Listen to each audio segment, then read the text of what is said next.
Hey, welcome back to another look. We are here, something out here with the legendary, legendary Brad Sellers. He's laughing. Yeah, I'm calling you that, man. That's legendary in my own mind.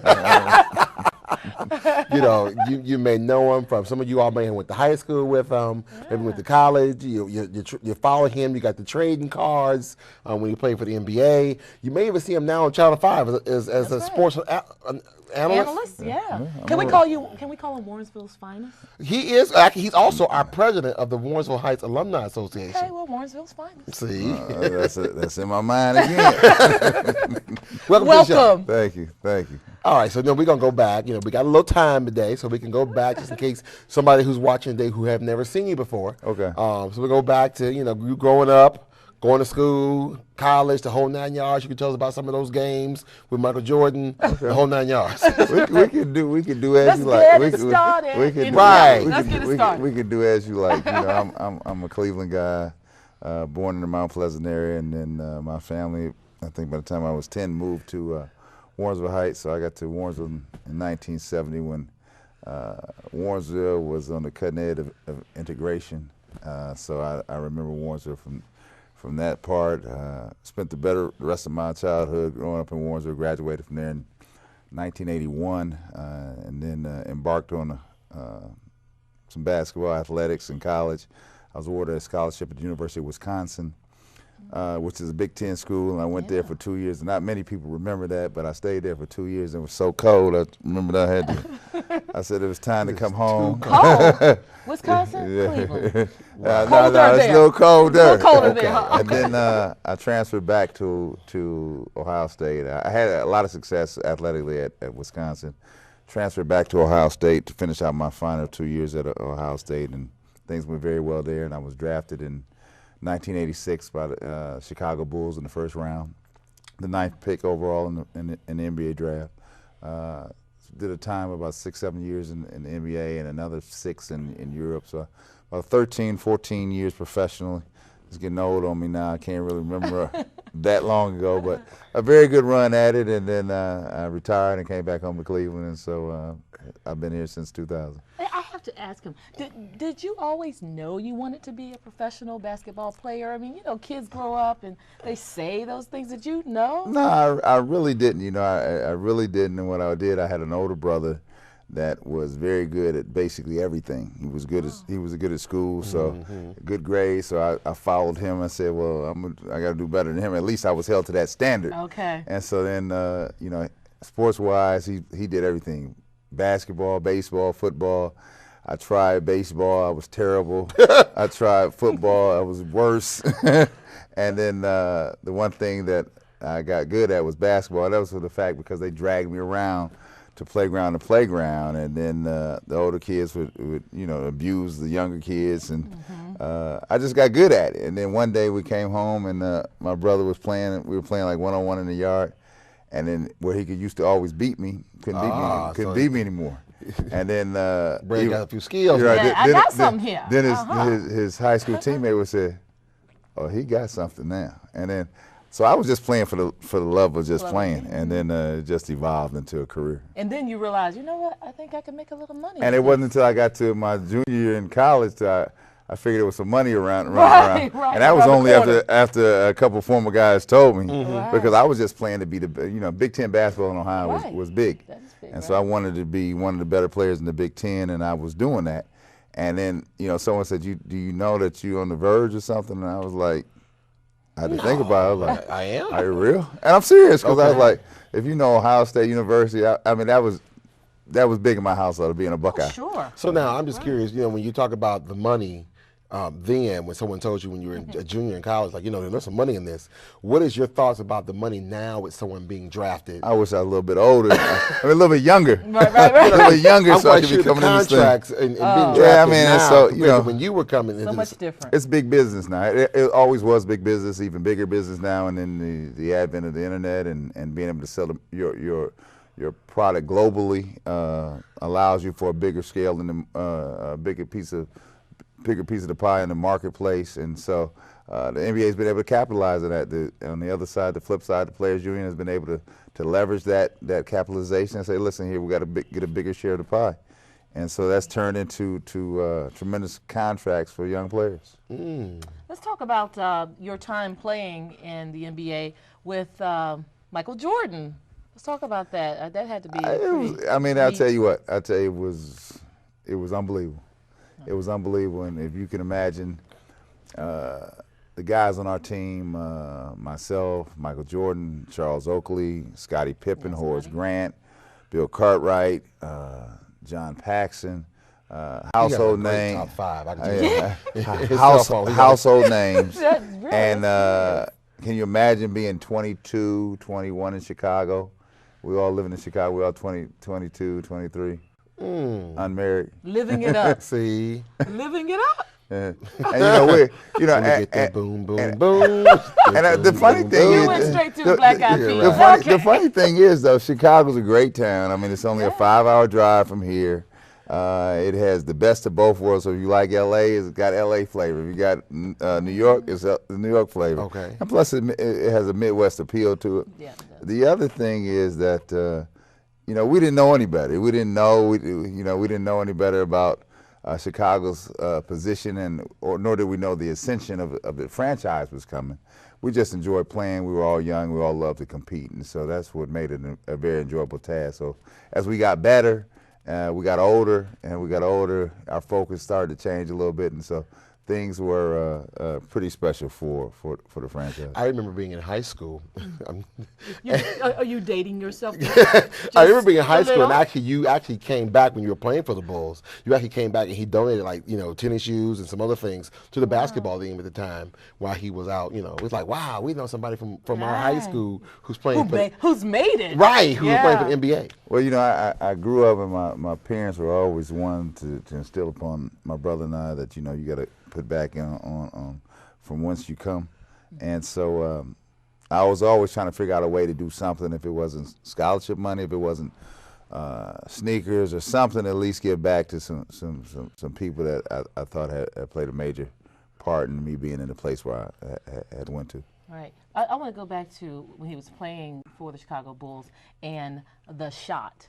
You say you call it the shot when The shot. the shot At the Richfield Coliseum. against Y'all don't know nothing the about that. Against the Cavs. Y'all don't know nothing about the Coliseum. he was playing for the Bulls. If they don't know anything about it, you can wait to playoff time every year, and They show that. ESPN will run it, ABC will run it, whoever the NBA channel you've seen Classics will run it.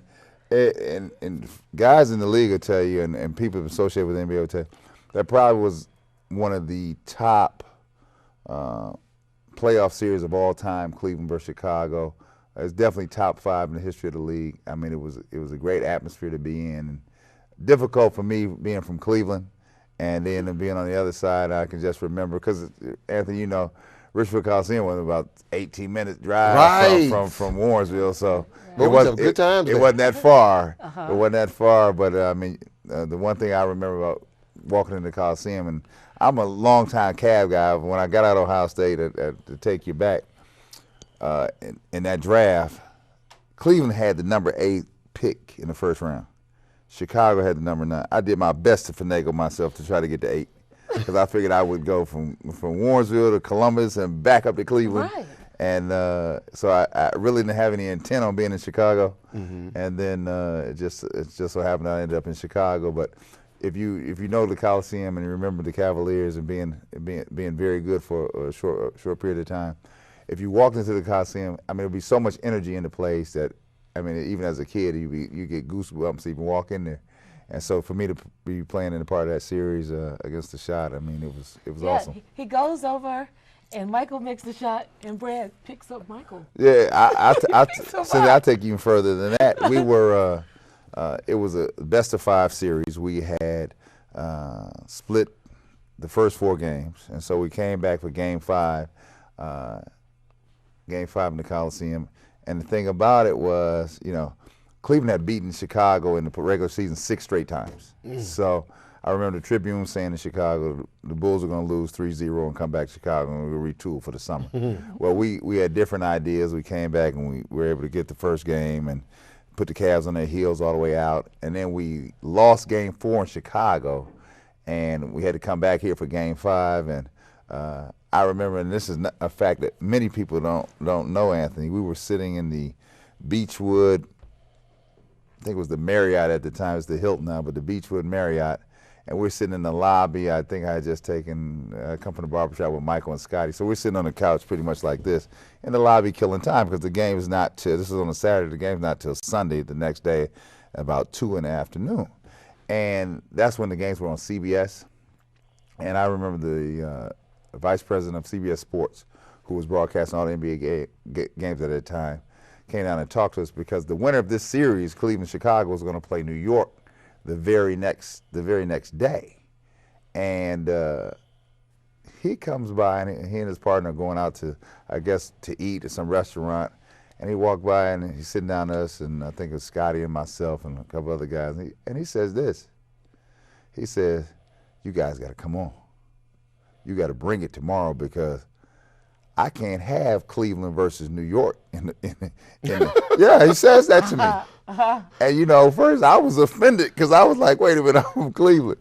And then so, but I was just surprised. Money. That's what he said. I was surprised. And that's what it comes down to. It's like he's got commercial time to sell, and he thinks he can sell Chicago, New York. Just cut to the chase. Right. I can make this money. And so the thing about it was, and that's what you're stacked up against. And so when you hear some of this stuff, you come out here and play. But we don't play for that. We were playing because we love the game. But I would tell you that also in the same piece, that same series, after game 1, we were here for game 2, and I take Scotty and Michael and a couple of guys down to Magic Shear barbershop on Lee Road, and walk in there, and then Ron Harper and a couple other Cavs are in there, and so we're trading jabs at the chair. We're getting cut, they're getting cut, and so they tell us, "You better bring it tomorrow." Like, well, we'll be here tomorrow, and make sure you bring it tomorrow. And so, when we got to game 5, all I could think about was like, man, we gonna let them walk out of here like this, and they talk all that stuff at the barbershop. Right. He said, down there on Lee Road, we know Magic Shears. And so it's crazy. It's crazy. So we go down, and it comes down to game 5 is nip and tuck all the way. It's 21,000 in the thing, and you can't hear anything. It's so loud in there. And final 10 seconds, the Cavaliers, we're up 1. The Cavaliers, Craig Elo gets backdoor in the final 7 seconds. He makes a layup. Michael and I almost get a chance to block the shot, but he scoots in, drops it in, and it's about 3 seconds left on the clock. And we take a timeout and walk to the sideline thinking that that's not good. That's not good at all. And it just came down to the final, and I just remember pandemonium being in the huddle. And Mike is basically saying, everybody we just relax and stay focused. I'm supposed to inbound the ball at that time, and everybody in the place know where the ball is supposed to be going. And so, we stay focused. And that shot. They hand me the ball. They count down to 5 seconds.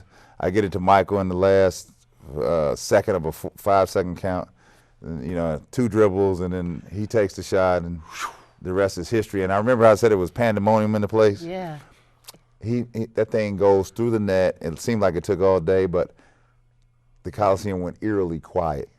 And I mean, it was so quiet you could hear a pin drop. Oh, I would imagine. And then the only section really was cheering was section 131, where all my folks were sitting in 131 from Warrensville and Cleveland, and we just walked out of there. And little did I know that it would have lived the life that it's lived. Oh, it's got life. And it still lives life It because still is living. I mean, in my day job every day, I run into somebody that comes to me and say, I was at that game, or I saw that game, and how could you do it? You're from Cleveland. And so, that's 20 some odd years later, and we're still talking about it. Right.